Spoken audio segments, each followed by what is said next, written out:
Now, The Hunt Palmer Show. He needs care and treatment.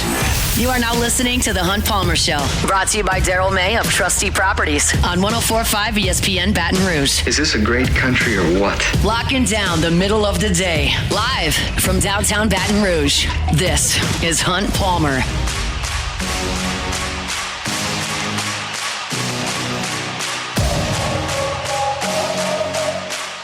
Hour 2, Tuesday edition, Hunt Palmer Show, brought to you by Trustee Properties. Daryl May, licensed realtor in Louisiana and Mississippi. It is Tuesday, top of the second hour. That means welcome back, Colin Cheater, former Tiger, now with the LSU Alumni Association. How are we doing, sir? Doing good, man. Another win. Yeah, 2-0. It was a win. It's 2-0 is good. When you haven't been 2-0 since 2019, you take 2-0. We talked about it last week.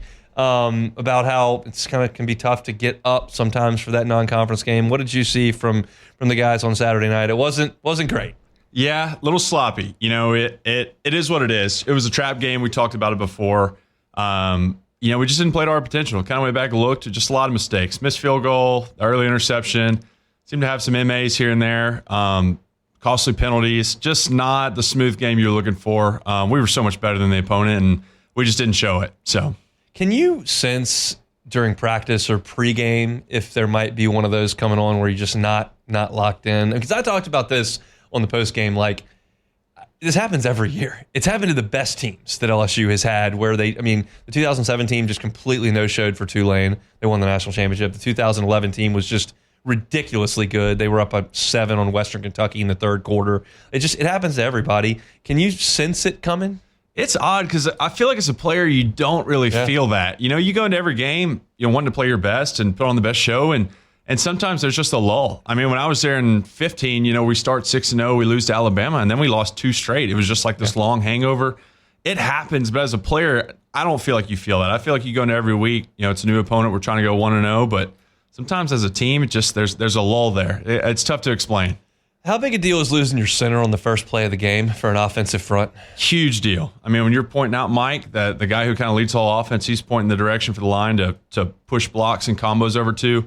Losing him was huge. I'm a little concerned about that. I obviously lost a couple guys, but your center who's, the captain of your offensive line and kind of gets the whole thing moving, that's a big hit. As far as the running game goes, I'm sitting there watching it with an untrained eye, but it's just consistently just running to the line of scrimmage and there's nothing there. What do you see when you're watching the run game?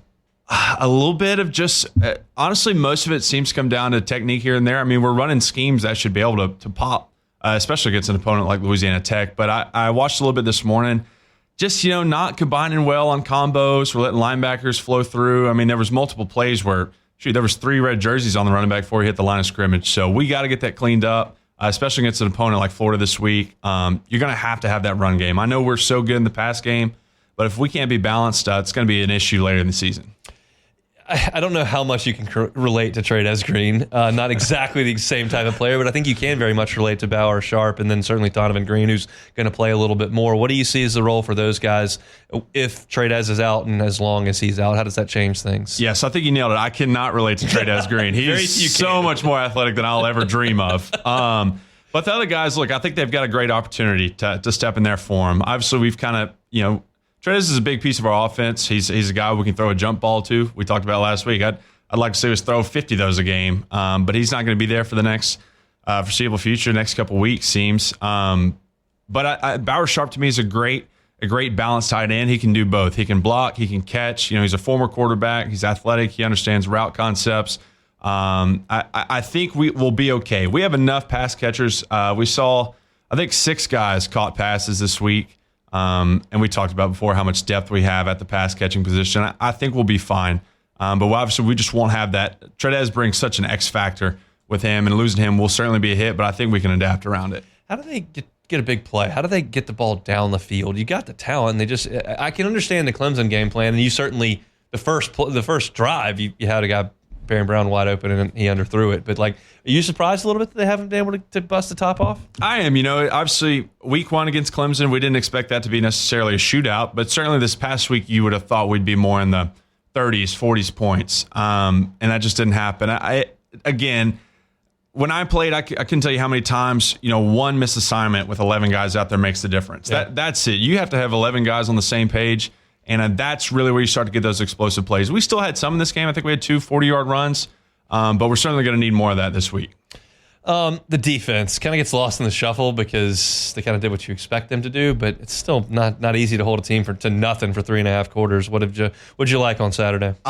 Everything. I mean, outside of at the end of the game, they got the garbage time touchdown against really our 2 defense. Our starters, they're still so just unbelievable. We're so good at every level, up front, linebacker, and in the defensive backfield.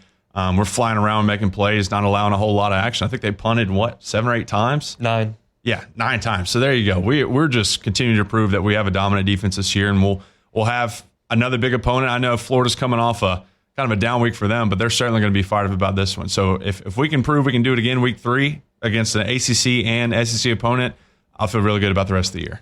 Colin Jeter's our guest. We'll be here every single Tuesday at the top of hour number 2. It's with the LSU Alumni Association, but of course, former Tiger tight end who played against these Gators 3 times. I talked at the top of my show about this rivalry and how it's been an interesting one since they were married together in 1992 by the conference, because you had Georgia and Auburn that were going to play, and you had Tennessee and Alabama were going to play. And so everyone kind of looked around and went, well, LSU, you and Florida, y'all are going to have to do it too. So they did. And it's not a geographical rivalry like a lot of ones in college sports, but I think because these programs have been so good that it's been such a great annual rivalry. You played in 3 really, really interesting games in this rivalry. 2 went your way, 1 did not. But what do you think of when you think of LSU and Florida? I know LSU has a lot of rivalries in the SEC. We talk about Alabama. We talk about the Golden Boot with Arkansas. We talk about the Magnolia Bowl with Ole Miss. But there is nobody we hate more than the Florida Gators. So that's a game every year that's obviously circled on the schedule. We want to beat those guys. They want to beat us. It just is what it is. It's a street fight of a game. Neither team likes each other. So this, to me, is the biggest game of the year when it comes to the rivalry and the heated piece of football. I'm looking at, you played 14, 15, 16. 14 was 30-27 LSU. Was that the Colby Delahousie long field goal game? Shout out to Colby Delahousie. And he was also on my golf team yesterday in the alumni tournament. We placed 3rd. Shout out to Colby, the Cajun kicker. Yes. So in 14, we had Colby on the 50. He drilled the 50-yarder to finish it. In 15, we had the fake field goal that Trent Doming ran in for the touchdown. Yeah, the other fake field goal. That's not right. The Josh Jasper one with Urban Meyer, the second fake That's field right. goal. Shout out to Brad Cragthorpe for a beautiful pass to our kicker, who bobbled it a couple times, but he did get in the end zone. And then in 16, I don't like to talk about. It's a sore subject, but 3 outstanding games. Truly, just a fist fight of a game.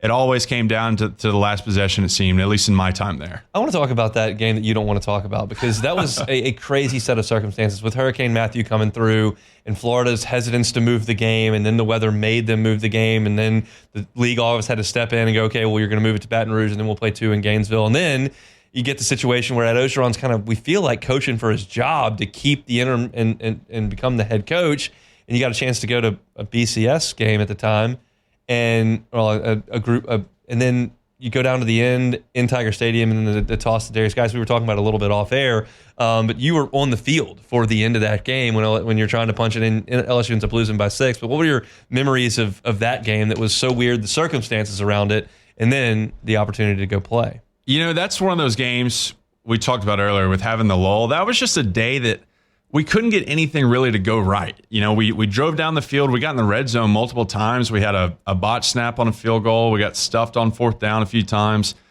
They threw the 99-yard touchdown. It was just such a Andre DeBose, yeah, or maybe it was such a weird game. It was a noon game. The worst part about it all is that it was my senior day, and I have a football that sits in my office, and I have to look at it all the time. So it just was one of those games that really didn't work for us. Obviously, we had a chance there at the end.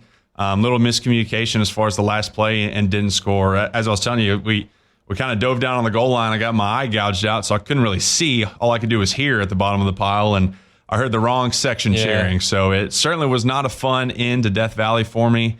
But again, just one of those LSU Florida games that truly came down to the end. I've talked about this a lot, not just in reference to that game, just in general. The worst sound in the world is that little pocket of the south end zone coming to life when the stadium's quiet and that little group gets to go, and that's That is a bad sound, and certainly you were right down there in that end zone when that happened. So as far as this game goes, I mean, Florida obviously kind of stunned LSU last year with an 11-point win when the Tigers looked to be the better team for the majority of the season. It was the third loss in a row. Is there a revenge factor to that, or it's a new team? What do you think? I think so. I think there's always a revenge factor when you lost the year before. This is a week that I saw the spread came out today like 9.5, which it's a really big number. I don't like that as an LSU fan. I'm hoping this Louisiana Tech game works in our favor and the guys understand we got to get things cleaned up to face the bigger opponent. I'm kind of glad that one didn't slide by. But again, Florida's on the opposite side of that. They lost a game they shouldn't have. I will say South Florida's a good team. I mean, they beat the brakes off of Boise State 2 weeks ago. But they're going to be upset. Napier, of course, seems like every year is playing for coaching for his job. So they're going to come in and give us everything they got. This is not an opponent we can easily just slide by. We're going to have to play the right way, minimize the missed assignments, minimize the penalties, and make the plays when they're there. So I'm looking forward to a big game. It's going to be a really celebratory city if they can win on Saturday, because you look forward and you've got an FCS team in Southeastern, so you're going to be 4-0 at that point before you go to Oxford. That's a long time to be undefeated, considering the way that the last 5 season openers have gone. So it's going to be awesome. I'm looking forward to Friday, getting out into to Football Friday over at the Cook. Tell everybody about it, and then certainly the Alumni Association, how folks can get involved. Yeah, big week for us. So as I was saying earlier, yesterday we had our alumni golf tournament. Yep. It's the second one we've done in a row. Big event. We had like 130 players out there, almost 2 full flights of teams, plenty of sponsors that, we had tents on every hole, lots of foods, drinks. Everybody seemed to have a blast. I thought it was really, obviously we run it, but I thought it was a well-run tournament. But everyone had a chance to get out, meet and greet, meet some of the other people who were involved with LSU. There was a great lunch after, so you kind of got to sit down and really talk with all the other teams. But it was fun. And like I said, I do want to shout out my team, Colby the Cajun kicker, Drew Alamon, who scored all the points in the 2011 Game of the Century. That's right. And Austin Bain, SEC Hitter of the Week, numerous occasions. Gotta let the SEC in doubles. Yeah, as a fake pitcher. The Bain train. So we had a great squad. They're much better golfers than I am. You got kickers and pitchers on your team. That's a quality way to go about things. Yeah, all you were missing was a quarterback, and y'all have been no doubt. Look, and that people asked me what I was doing out there. I'm just more the team captain role. I'm fitting guys in the right position. So it all worked out. We did get on the podium. We'll be back for the title next year. But outside of that, the Football Fridays at the Cook. Yeah. These are such fun events to me because we get these players that this week. We'll have Charles Alexander, who's getting his jersey retired. We'll have Jacob Hester, who obviously has a history with Florida. Nice. Matt Flynn on the same 07 team as well. And Kevin Falk, who has his own history with Florida. Yep. So a lot having to do with the Florida Gators and the great games in LSU history. But they're all coming in. The cool part about this is it's a luncheon. We get the guys up there, kind of get to ask them questions that are, you hate to say off the record, but kind of off the record, questions that not the same old, how was the game? What'd you think of this and that? Like really ask them about their experience outside of just the games and really being a student athlete at LSU. So it's a ton of fun. You never know what you're going to hear from these guys. I highly recommend if you get the chance to, purchase a ticket and go by and see one of these luncheons. They're just a great way to kick off game week. And I'm really looking forward to it. I am as well. We will certainly be there before my show. I'm going to go over there and run that panel of those former players. So looking forward to that. Looking forward to our conversations every Tuesday. We'll see you Friday at the Cook. Yeah, absolutely. Looking forward to it. That is Colin Jeter, former Tiger, now with the LSU Alumni Association. Going to be with us every single Tuesday talking some ball. Come back and hear a little sound before we get to Sharief Ishaq of WDSU talking Saints in 15 minutes. It's all next on The Hunt Palmer Show. The Hunt Palmer Show. This is the Hunt Palmer Show, brought to you by Daryl May of Trustee Properties. Looking for land to hunt or build? Call Daryl May at Trustee Properties.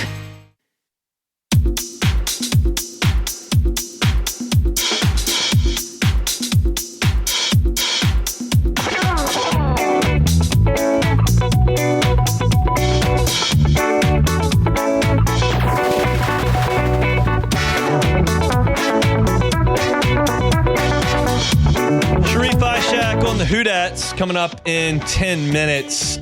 News out of San Francisco. George Kittle has been placed on IR. He will not play against the Saints on Sunday. And the question now surrounding Brock Purdy, who's dealing with multiple injuries. Adam Schefter reporting that the toe injury that he's got is apparently more bothersome. And that may be what could ultimately hold him out of the game on Sunday. I think that kind of changes the math a little bit for the Saints. I think if everybody's healthy, San Francisco is probably a better, well, probably San Francisco is a better roster than New Orleans. But if you take down Kittle, who's still a top 5 tight end in the NFL, and then you don't have Brock Purdy, the starting quarterback, that's a significant hit. And the game's in the Dome, so all of a sudden it starts to get a little bit more interesting.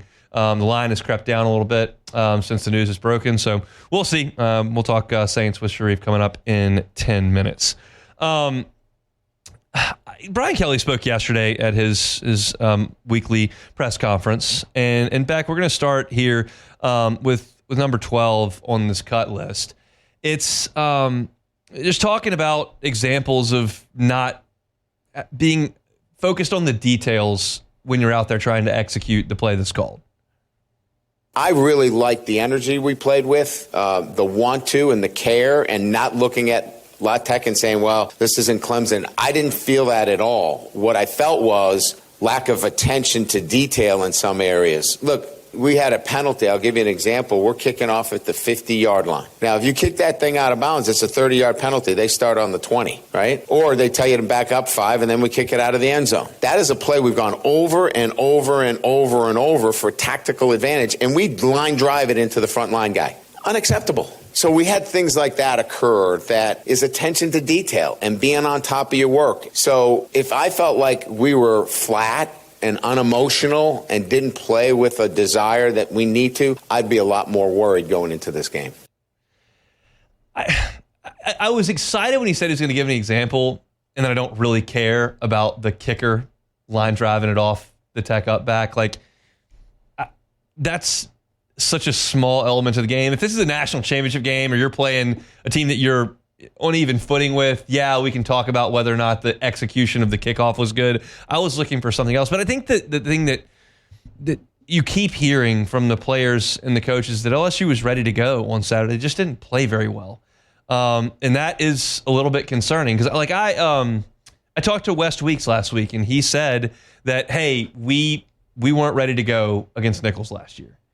And you're hoping as an LSU fan that that's what was the case against Louisiana Tech. You hope that you were ready, you just weren't ready to play, and the lack of effort caused your lack of execution.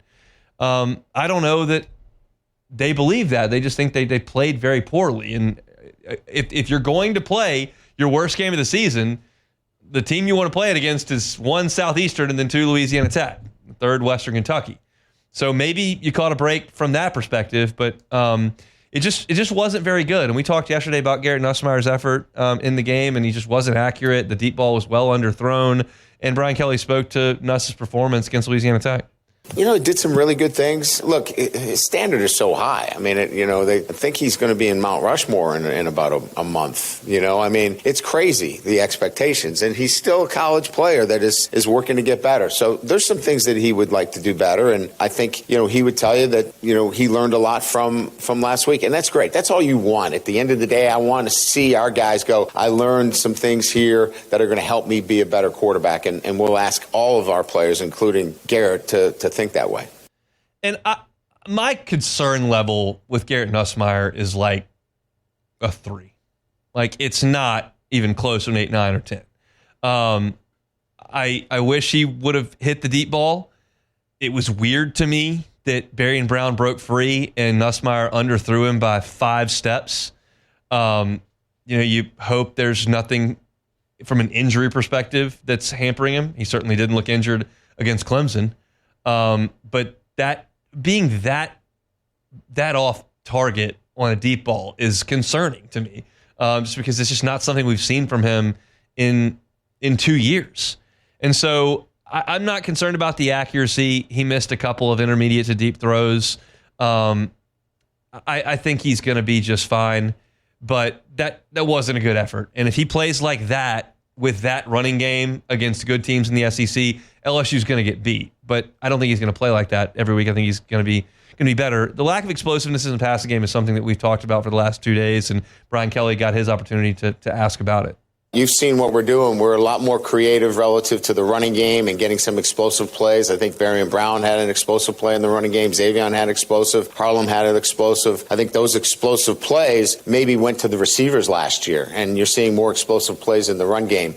We need to score more points. I think really the issue for me more than anything else is converting in those tough territory areas and scoring touchdowns instead of field goals. I like the balance now that we have explosive receivers that can catch it, but we also can run the ball and get some explosive. We really struggled with that last year. And so where I'll really be interested in see where this thing falls is our conversion rate in the red zone and scoring touchdowns instead of field goals.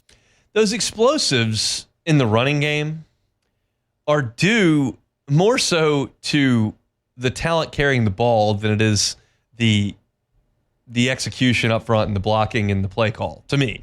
Xavion busting around the corner, that's a good design, well blocked. Big run. Awesome. That was a 50-yard run. Loved it. That's good on every front. But Caden Durham, the first play from scrimmage against Clemson, that's not play design. That's a guy who spun off a tackle, put his hand on the ground to shake that tackle, and then turned it up and got to 25 yards on the ground. Harlem Berry's long run, he had to shed a tech defender right at the line of scrimmage, and once he did, whoosh, gone out the back door, and he runs it for 40 yards. And good. You've got the great players. I'm all about that. That's great, but I don't know that I would necessarily attribute that to great play calling or great execution. I would attribute that to great players, which is good because you've got a lot of great players, and we've talked about that significantly. As far as explosiveness in the passing game, it's probably a different conversation if they overturn Barry and Brown's to a touchdown at Clemson and Nussmeier hits Brown in stride for a touchdown against Louisiana Tech on the first drive. Then all of a sudden it's not, well, why can't they hit explosives in the passing game? All of a sudden at that point it's, Barry and Brown's one of the most explosive players in the league because you've hit him for 2 deep touchdowns in 2 weeks. That is quality play calling. That is a quality player. And in one case, it was great execution, just out of bounds. In the second case, he got wide open and Nussmeier couldn't get the ball out there to him. So my concern level on explosive plays in the passing game is very low as well. I think LSU will hit those because I know Barry and Brown's explosive, and I know Chris Hilton's explosive, and I know Aaron Anderson's explosive, and I've got confidence that Nick Anderson can help you in that perspective as well. And I think that day is coming. But you're going to have to do some of the things around the line of scrimmage better, blocking, protecting, and running the ball to get the explosive plays down the field. And if you can't do those things at the line of scrimmage, teams are going to continue to do what Louisiana Tech did and play deep coverage and take the deep ball away and make you dink and duck it down the field like LSU was really forced to do a lot of the time last year. And Garrett Nussmeier is capable of doing it. He threw for 4,000 yards doing it and got LSU to a really consequential game against Texas A&M, unbeaten in the league doing it. But it's a harder way to make a living. You'd really rather execute some of the short things, get the ball down the field a little bit more easily, and get those chunk play touchdowns instead of having to go 13 plays to go 80 yards. So we'll see. I'm not overly concerned about the passing game. I am concerned about the running game. And I'm hopeful that there's a little bit of lack of motivation on Saturday night against Louisiana Tech. We'll see. More from Brian Kelly on tomorrow's show. We'll have him from the SEC teleconference, and then we'll have some player interviews from today that we can play on tomorrow's show as well. Still a lot of sound coming out of the LSU football operations building. Our Tuesday shows brought to you by Daryl May of Trusty Properties, a name you can trust, licensed realtor in Louisiana and Mississippi. Looking for that place on the Mississippi coast, whether that's in Bay St. Louis, past Christian, Daryl May can help you out with that. Looking for some land for hunting, which that season's right around the corner, in St. Francisville, Feliciana's, or in Point Capee, or in Mississippi. Daryl May can help you out with that. Looking to get out of the hustle and bustle of the city, Daryl May, Trusty Properties, licensed realtor in Louisiana and Mississippi. All right, Sharief, Ishaq, WDSU, when we come back. The Hunt Palmer Show. Oh, and here's another time to tell you about Daryl May of Trusty Properties, but I can tell you about some other things. Look, Daryl is a lifelong Baton Rouge resident. Born and raised here, went to Catholic High, and decided in his adult years, like, hey, I'm going to go ahead and move this to the country, basically. And there's a lot of folks that are just like that. If you're looking for a primary residence or a secondary residence that's got some land attached to it, whether you hunt or not, whether you're in agriculture or not, whether you want 30 acres or 300 acres, Daryl can help with all of that. There's so many of you that are thinking about moving and getting some more space. Do like Daryl did. Can be in Louisiana, can be in Mississippi, Woodville, anywhere in Mississippi. Daryl has access to the most premier listings in both states. He can help facilitate that process for you. It's Daryl May at Trusty Properties. He's a licensed realtor in Louisiana and Mississippi. Daryl May with Trusty Properties.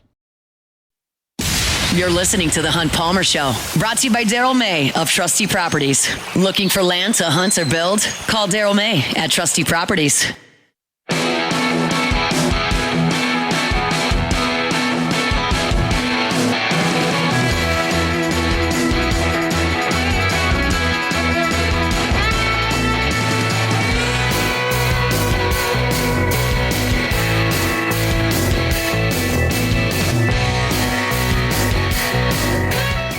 $30 minutes to go on this Tuesday edition of the Hunt Palmer Show. Saints 0-1 dropped their season opener to the Cardinals. Week 2 approaching. San Francisco heads to the Dome. We'll see who's playing quarterback for the 49ers. We'll see who's playing tight end for the 49ers. But got to talk about the home team first. Sharief, Ishaq, WDSU. Good enough to do that with us on Tuesday. Sharief, how are we doing? I'm doing all right. How are you, Hunt? I'm quite well. You were in the Dome on Sunday. First, vibe check. How was it? It was, I thought the vibes in terms of the fans, I thought it was better than I was expecting. You know, I thought the fans were in it the whole game, and it helps that the team kept it close for pretty much the entire game. I thought the vibes were fine. Yeah, it was decent. I'll go with that. How was the quarterback? I thought Spencer Rattler also played decent. He did a good job not really getting, sacked, only one sack. Took himself out of a lot of the pressures. Sustainable long drives. Wish they'd have had more touchdowns. The one thing, Hunt, is he threw 46 passes, but when you're talking about 7 yards an attempt or completion, 7 yards an attempt, this is not enough to me. I think that there has to be some explosives at some point in time in his bag. They've got to get the ball down the field somehow. He threw that one. It was in the wrong spot by a mile. That ball should have been on the outside shoulder. That got picked off. Thankfully, there was a penalty. But there needs to be more down. They need to go down the field a little bit more. I get it. It's the first game. They're running tempo. Sometimes it's harder to do that when you're running tempo. But I thought he was decent. But if he could find a way to create some more plays, 20, 25, maybe 40 yards down the field at times, got to take those shots sometimes in order to give your team a chance to win. Because these 12 to 15 play drives aren't going to win you many games. I mean, yeah, it may win you one or two, but you have to find a way to take some shots down the field. Was there another noteworthy performance, either good or bad, on the offense that you noticed? I thought the offensive line for the part played decent. Look, the running game was good. You looked at both Kendra and Alvin. I thought Kendra played well, and you've been asking me about Kendra for a good part of the season. But in terms of as the collective as a whole, I thought the running game did a solid job. Look, they gave themselves a chance to win the way they ran the ball. I think that's another good part of the offense from that game is the way they ran it, and the offensive line blocked it. And just a few more plays through the air, they would have won it. But, minus his drop / good defended play at the end of the game, I thought Juwan Johnson made some very crucial catches for them, and some of them were pick up first downs. He's also a positive. I know people might disagree because of that play at the end of the game, but I thought he was a positive as well. How much different is our conversation if Juwan Johnson catches that last ball? Is it just that simple that it completely changes the entirety of the conversation if he comes down with it? Yeah, but you don't know what's going to happen. What if they miss the extra point? What if they go for 2 and don't get it? It does certainly, Hunt. Yes, it does change the conversation a little bit. But here's the problem with this entire conversation. They may not even be in that situation, or they might be even winning the game. We're not even having this conversation if they weren't sloppy throughout the entire game. They're just the defense, 3rd and long situation. Way too many pre-snap penalties. You have 8 pre-snap penalties. That's not going to win you football games. And then you have Kellen Moore not taking the timeouts before the end of the half. You just don't know if you're going to score some points, have a chance to score some points. maybe they're not in that situation to where you're asking Juwan Johnson to go up into traffic and catch the ball between 4 players in the Cardinals secondary. Maybe they're kicking a field goal to win. You just don't know. But yeah, yes and no when it comes to that conversation could be different. But so many other things could have changed the outcome of that game and not put themselves in that position. As far as the defense goes, I mean, you had your old faithfuls in Demario Davis and Cam Jordan kind of showing out. What'd you make of that? Yeah, I think that they did an awesome job for the most part containing Kyler Murray. We've been talking about it for years, Hunt, since the Saints have been around. Their existence of dual threat quarterbacks and containing them and not letting a guy like Kyler Murray break the clock. He did a few times, but for the most part, I thought that, Cam, DeMario, and pretty much the entire defense did a good job containing Kyler Murray from having those massive big runs down the field. And the one part once again is the 3rd and long. But I thought for the most part the defense played well. They played well, especially in the second half. They didn't change anything. They did the same thing they did in the second half. They just had better tackling, and they gave up 3 points, but on 100 yards in the second half. So I think the defense played well for the most part. If you're asking me, I did 5 sacks. I mean, that's pretty good. The only thing that they were missing in that game, and I think Cam Jordan repeated it a few times, turnover or two. They needed a turnover or two. What'd you make of Kool-Aid McKinstry? That's a tough assignment, but what'd you make of his play? Yeah, it was a tough game. I think it was a tough game for him. Everyone's going to say the interference call there in that one drive, first drive of the game. He tugged on his jersey. I think when you look at the replay, it's probably the right call. I mean, it could be a little nitpicky by the officiating, but that crew, Kevin Moore said they knew they were going to call the game tight, and they were going to call a lot of penalties, and which they did. And I thought it was more downs than ups, and that's fine. I told you that he would get better as the season went along. I mean, he's going to draw some assignments this year that's going to make him a better player. But there was that one play down the field that Marvin Harrison made. He was tight coverage. It was just a better throw and a better catch. The 45-yard play down the sideline. He played okay to me. He played okay, but that's fine. That's fine because he's going to get better. No doubt, just a young player trying to get those guys coached up to be the backbone of the next really, really good Saints team. How about the athleticism of Brian Brzee blocking that field goal? I just want to say, man, the guy's got some hops. Yep. Just straight leaping. I think the second time he's blocked a field goal in his career. So, yeah, man, that was athletic. That was a spark right there. That was a spark that got him, gave him a chance there at the end of the game. I mean, with 4:40 left, they go down the field. I really wish they had 3 cracks from the 3-yard line, Hunt. They could have scored a touchdown in that drive. And, once again, who knows what would have happened on that final drive. But, yeah, that's very athletic play by Brian Brzee. And you're starting to see some consistency with him and doing other things right, even in a run game. So it's another thing, the run defense, minus that one long play down the sideline. Run defense was solid. But, yeah, Brian Brzee, athletic freak at his size. All right, let's look forward to San Francisco. 49ers come into the Dome on Sunday. No Kittle. He's on IR. Purdy at this point, pretty questionable for the ball game. What kind of chance you give the Saints to bring an upset on a hobbled San Francisco team?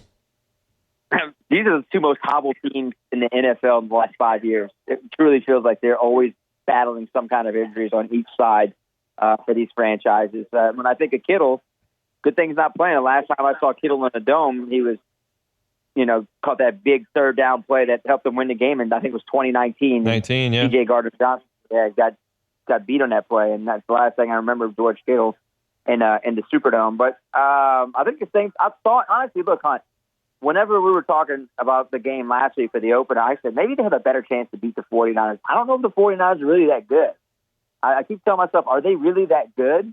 Their defense is good, but their offense just seems blah to me. There's something missing with that offense. Even with Purdy and everyone playing, it just didn't seem right. It just seems like they're missing that playmaker. Now, Mac Jones is playing. Going to give the Saints even way better chance to win that game for the most part because they're healthy. The Saints are healthy minus Julian Blackmon. It feels pretty good for the Saints to win this game. Just got to do what they did this week. I mean, if it's Mac Jones, which is trending towards Mac Jones in the court, just go after him. And I think Brandon Staley is a really good defensive coordinator. He's going to find a way to rattle him a little bit and give that defense a chance to finally force those turnovers and put the offense in a good spot. So I like the Saints' chances a lot. I think this is the chance for them in this tough stretch to win a game and give Kellen Moore his first victory. So anxious to see Spencer throw the ball a little bit more down the field, and I think this is where it gets a little tough because that defense is really good. I mean, it's good. I mean, that's way better than the Cardinals. They're going to have to scheme right for this defense this week. No doubt, Sharief Ishaq will be all over it for the team over there at WDSU. He's with us on Tuesdays talking black and gold. Sharief, thanks for the time, sir. Anytime, Hunt. All right, we'll do it again next week. Sharief Ishaq, WDSU. We'll come back, close things out. Tuesday edition of the Hunt Palmer Show. The Hunt Palmer Show. Genesis of Baton Rouge. GenesisofBatonRouge.com is the website. Every car that's on the lot is online at GenesisofBatonRouge.com. America's best warranty. They love telling you about it. I love telling you about it. Talking about a powertrain warranty, 10 years, 100,000 mile, bumper to bumper, new vehicle warranty, 5 years, 60,000 miles. That is industry best. Talking about an enhanced 24/7 roadside assistance for 5 years with unlimited miles. And then complimentary scheduled valet maintenance for 3 years, 36,000 miles. It's as good a warranty as there is in the industry, and Genesis is happy to put that on the plate of its new drivers. Every single car on the line is an IHA top safety pick, and they all come with these warranties. So when you are in the market for a new vehicle, you're on Airline Highway, which you probably will be, just stop off right there at PQ at Genesis of Baton Rouge, chat with one of their brand ambassadors, tell them the Hunt Palmer Show sent you in, and become a member of that Genesis Club. It's Genesis of Baton Rouge. They're online at GenesisofBatonRouge.com. This is the Hunt Palmer Show, brought to you by Daryl May of Trustee Properties. Looking for land to hunt or build? Call Daryl May at Trustee Properties.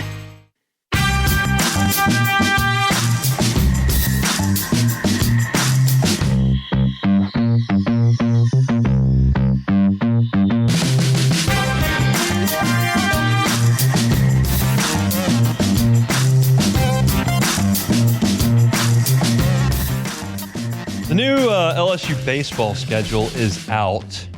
I was going to have that and take it or leave it, Hunt. Well, I can just talk about it now. Oh, great. We don't have many right now. I don't know if you know that. Maybe your computer's dead. It's your job. My computer. It's a new computer. Oh. New computer. How's it going? The old one just was not tenable anymore. It was freezing about 30% of the time. It was pretty old. I'm in a position now where I need to, at times, rush things to the website. Yep. As far as breaking news goes, I can't have a computer freeze up 3 times over the course of 4 minutes when I'm trying to put something up there. So we got a new one here that I'm excited about. However, the keyboard is clearly shifted over to the right, and I miss the key by 50% of the time, and I haven't adjusted to that. It's the first day, so we'll see. Yeah, you'll get used to it. But it's been a tough day as far as typing things goes. As far as this schedule goes, I don't love the graphic. It's a little difficult. It's weird how it goes to the side, goes left to right it's instead just of down. A lot of weird stuff. But I think I can go in order. SEC play. They open at Vanderbilt, then home Oklahoma, home Kentucky. I don't think Oklahoma or Kentucky are going to be very good. Kyson Witherspoon's gone for Oklahoma. Kentucky never has anybody that can pitch at all, although they had a freshman left-hander that was good this past year, so he'll should be maybe decent. Then they go to Knoxville, and then they go to Oxford. So that's back-to-back road trips. Then you got A&M at home, at Mississippi State. LSU's road schedule this year, at Vanderbilt, who was the number 1 overall seed last year, at Tennessee, who's got one of the best programs in the country, at Ole Miss, who I don't think is going to be great, at Mississippi State, who is going to be very good. They spent a ton of money on that roster. And they're at Georgia in the second to last weekend of the year. And see if Georgia can pitch this year. They've hit like crazy for the last couple of years. And then they have finished the SEC season at home against Florida. So, I missed South Carolina in there as well. So Paul Maneri will come to Baton Rouge May 1st through the 3rd. For the first time there with the South Carolina team that did spend a lot of money in the transfer portal, but again, I don't think is going to be overly good. So you miss Arkansas, which has got a lot of people up in arms. Who else do you miss? You miss Missouri. That's a terrible thing. You miss Auburn. You miss... I'll have to look at it. but it's hard to tell off that graphic just seeing it for the first time with no notes here. So we'll see. But no Arkansas on the schedule, who's likely to be very good. No Missouri, who's assured to be awful. That's kind of the highlights of the thing right there. But I'm going to write something up for the website this afternoon about my 3 takeaways from the schedule. So I'll dive into it, do a little bit more research, and get that up on the website at LouisianaSports.net coming up later this afternoon. Beck, we got take it or leave it now that you've had some extra time? No, not really, but we have a few, I guess. Great. Love to hear it. Take it or leave it. Take it or leave it. Presented to you by Flight by Yingling, the next generation of light beer, crafted by America's oldest brewery. Today's hottest stories in sports, news, and sometimes even Hunt's life. The question is, will he take them or leave them? Light by Yingling, next generation of light beer. Tailgating out there on campus this weekend. To pick up some beers to get on ice for the whole tailgate. Flight by Yingling needs to be on your list.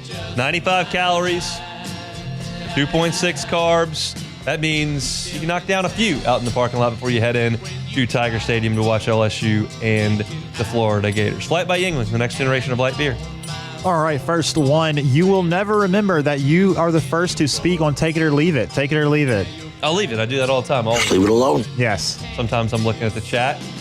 Sometimes I'm just doing something else. We've only been doing this segment presented by Yingling, Flight by Yingling, for probably at least a couple of months. Are you attempting to suggest that more often than not, I forget to do the read? You do. That is completely incorrect. Oh, okay. Completely really? Incorrect. All right. I would say incorrect. I would say every week you forget at least twice. No, that's wrong. Maybe once. I think it's twice. And that was only like 2.5 seconds. Okay. Well, yeah, but that's because I pointed at you because I now at this point I'm just ready to like try to get your attention. I absolutely remember 80% of the time. If not okay, 80% of the time works every time. Is that yes. Okay. All right. First one. I'm sorry. The next one here. Broncos ownership will fully fund a new stadium in downtown Denver. It will feature a retractable roof. Take it or leave it. Take it. Yes. Oh, well, I'll take it. That took a second. This notion that football weather needs to be in the snow in the 11 degrees at the playoffs is ridiculous. It's cold in Denver. Put a roof over it so we can play real football in the games that really matter. Buffalo's screwing this up, but I'm glad to see the folks in Denver are coming to their senses. We need a roof in these freezing cold places. Shout out to the Vikings. They got a roof. Shout out to the Lions. They got a roof. Everybody needs a roof because you can't play. The Dolphins don't need a roof, except they probably do in September and October. And also shout out to the Broncos for funding the building of the stadium. Are you aware of who the owner of the Broncos is? Yes, I understand. Who is it? Actually, is it the city? It's the Waltons. Okay, the Walmart family. Yeah, they're the second richest owners in the NFL. Okay, well, either way, I still commend them for doing that and not trying to get the city to pay for 50% of it or however much That's most good. do. Very good, but they have a lot of funds. Yes, they do. All right, last one, real quick. Update on the MLB hunt. The Cubs are 7.5 out. We're going to be going through the wild card. The Cubs can make it to a championship series through the wild card. Take it or leave it. Take it. But I'll take it. They're going to need to learn how to hit because half the time. Well, I would say remember how to hit. Literally half the time they don't hit. They got to remember how to hit, Hunt. They did hit earlier. They win too many games 2-1. They win too many games 3-2. Much less the ones they lose like last night where they scored 1 run. So they just. You've got to score 8 every once in a while. They know how to hit, Hunt. They did it early in the season. They're just in a little bit of a cold streak right now. It's a lot of a cold streak. It is. So sustained cold streak. Yes, that's fair. But they pitch very well, which I like. Yes, that's it. It's brought to you by Flight by Yingling, which I remember to tell you every single days. time. All right, that's it for a Tuesday edition. We're brought to you by Daryl May of Trusty Properties. Looking for land outside the city, whether it's in Louisiana, in Point Capee, or in the Felicianas, Daryl can help you with that. If you like some land in Woodville, Mississippi, or over on the Mississippi coast in Pass Christian, or perhaps Bay St. Louis, Daryl May can help you with that. Daryl May, Trusty Properties, a name you can trust. Missed any of today's show? Catch it on demand wherever you find your sound. Talked a lot of LSU, heard some sound from Brian Kelly, talked to Glenn West, broke down the LSU and Florida rivalry. We also talked to Colin Jeter, had a couple Saints segments today as well, talking about Taysom Hill, and then we had with Sharief Ishaq on a little bit earlier. Find all that at Hunt on Saints. That's going to drive you home next on After Further Review. We'll be back tomorrow with another edition of the Hunt Palmer Show. Have a great and safe Tuesday evening. See you in 22 hours. The Hunt Palmer Show.